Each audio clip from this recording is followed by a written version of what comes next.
Yes, you, watching this video. Do you want to own a piece of Scribbler? Only not a lock of hair or blood or flesh or anything else that will get you in trouble with the law? Well, now you can, with t-shirts, hoodies, tote bags and mugs featuring Obab Scribbler at her Teespring store. You know you want to. I shall now stop talking in third person and send you on to the video. Be lovely to each other and enjoy the show.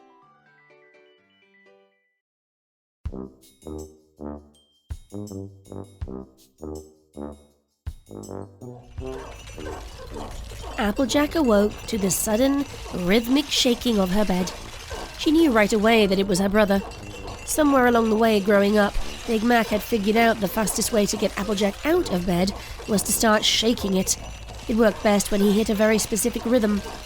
Needless to say, he had become very proficient at the task.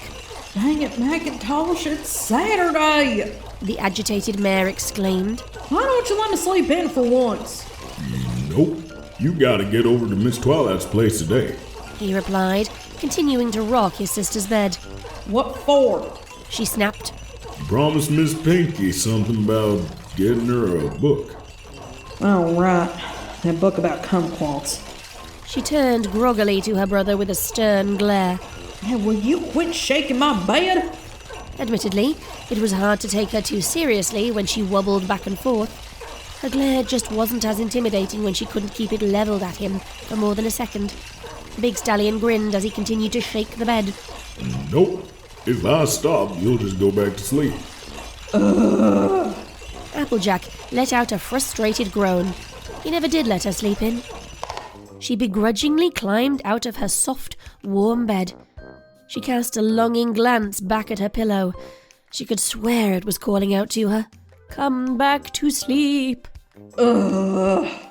She shook her head to clear away some of the morning's drowsiness. You got breakfast up yet? She asked as she retrieved her hat from its spot on the wool rack. Yup. The usual. Good. I'll see you at the table. With that, the siblings departed towards the kitchen. Breakfast was a simple ordeal at Sweet Apple Acres, often just a bowl of cinnamon apple oatmeal. Applejack downed her oatmeal quickly, as she always had, leaving her to begin the trek to the town library. Sheesh. Why'd I agree to this? She asked aloud, in hopes that some inanimate object might speak up with the answer. After all, what better reason to stay home and sleep in than if you start hearing rocks talk back to you? Can't believe Pinkie wants a book on kumquats. Applejack thought, as the library came into view. And why does it have to be today? Sure, she's stuck helping the cakes fill that massive catering order so she can't get it herself. But I don't get why she can't wait until she actually needs it. Applejack never understood why some pony had decided to turn a big tree into a library. Perhaps it was meant to be ironic? Here you go. We'll just fill this here tree with the remains of its kin. Admittedly, she laughed more at her own joke than she should have. She reached a hoof up and knocked on the door. To her surprise, the door simply swung open. Guess Spike forgot to close it properly. Oh well, Twilight should be up by now.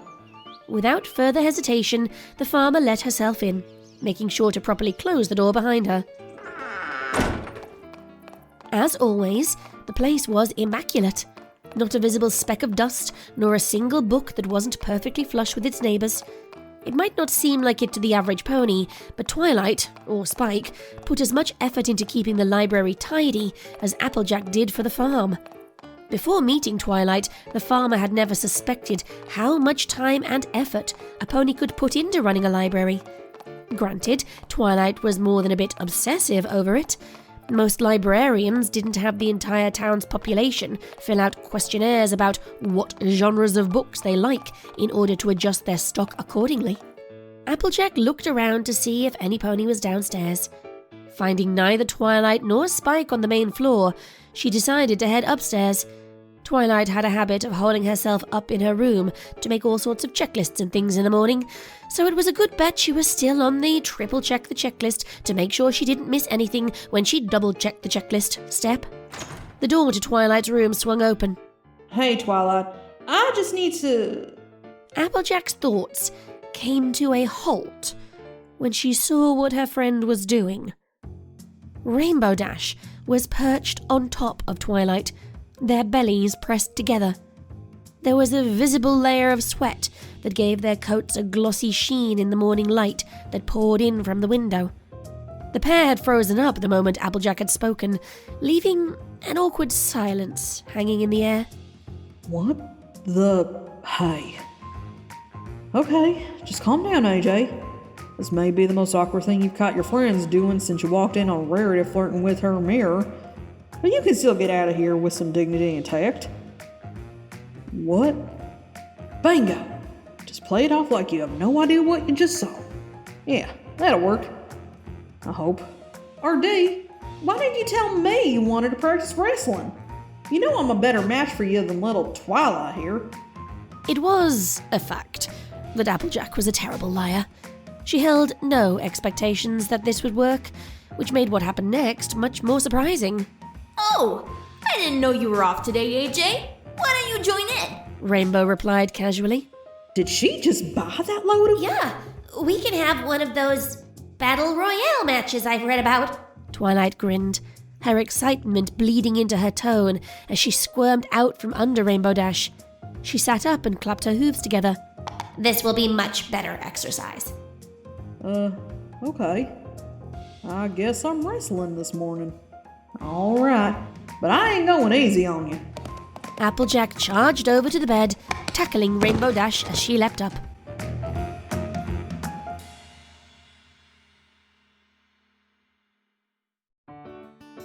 Phew. You're better at that than I thought you'd be, Twilight.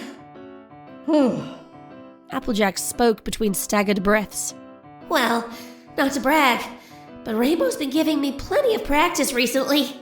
The unicorn replied with a satisfied grin and a sideways glance at the mentioned Pegasus. And time to get out of here. Definitely don't need to hear any details. Well, I guess I'll get going then. See ya. Applejack blurted out as she swiftly slipped out of the room and off to the safe, unawkward freedom of the outdoors. Huh. Did she seem a little strange to you, Twi? Twilight smiled. Oh, I'm sure she just had somewhere to be. At any rate, I had a lot of fun today, Rainbow. Thank you so much for helping me keep my promise to the princess about getting more exercise. Yeah, no problem. Wrestling is a great workout, and it's pretty fun, too. Rainbow Dash paused. She pursed her lips as she found herself thinking back to Applejack's earlier entrance to the room. You know, I still think AJ might have misunderstood what we were doing. Twilight waved a hoof dismissively. Don't be silly. She knew we were wrestling. She even joined in. How could she possibly have misinterpreted anything? Rainbow crossed her forelegs and shot a skeptical glare at her friend. Besides, even if she did think we were doing something weird, who would she tell?